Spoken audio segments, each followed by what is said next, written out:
තිස්ස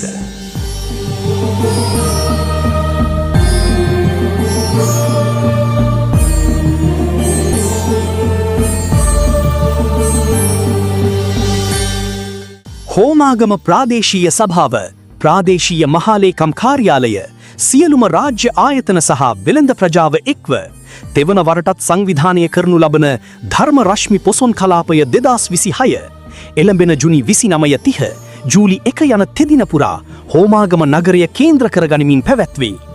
එහි මූලික පියවරක් ලෙස පොසොන් කලාපයේ ඉදිවන පොසොන් තොරණ ඉදිකිරීම සඳහා සුබ මුහුර්තියෙන් කප් සිටුවීමේ මංගල්‍ය පූජ්‍ය මහා සංඝරත්නයේ උතුම් ආශිර්වාද මැදියේ ජුනි 20 වන සෙනසුරාදා දින විල්ෆ්‍රඩ් සේනානායක ක්‍රීඩාංගණයේදී සිදු කෙරිණි. විවෘත පාසල් හා දහම් පාසල් රාජ්‍ය යන අංශවලින් ඉදිරිපත් කරන දර්ශනීය පහන්කූඩු ප්‍රදර්ශනය බැතිගී සංදර්ශන පොසොන් දන්සැල් ආදිය ඔබට ධර්මරශ්මි පොසොන් කලාපය තුළ දැකගත හැකිය.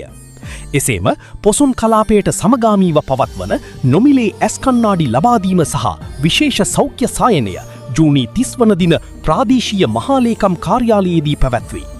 ජූලි 1 වන දින ලේදන් දීමේ කඳවුර විල්ෆ්‍රඩ් සේනානායක ක්‍රීඩාංගණයේදී පැවැත්වේ. එසේම 62 වන හෝමාගම පොසොන් මහා පෙරහැර මංගල්‍යයේ අවසන් මහා පෙරහැර ජූලි මාස 4 වන දින රාත්‍රී 7ට හෝමාගම සිසාරාවේදී සංචාරය කෙරෙනවා.